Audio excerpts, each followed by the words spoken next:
Assalamualaikum guys, korang tengok ni aku baru dapat rod daripada Leydon Black Creek. Yang ni spec UL lah. Jom kita tengok.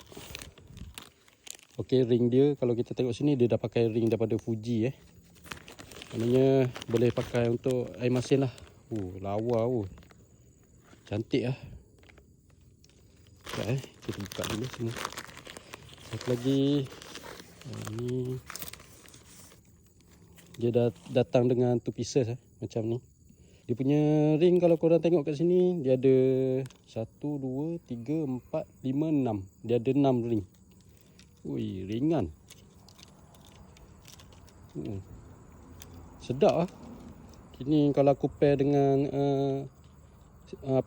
drum light spin aku tu, okey ni, mantap ni. Okey, dia ada Leydon sini. Punya finishing dia, pegang dia sedap. Okey, kat sini ada tulisan Black Creek. Dan ni adalah spek dia lah.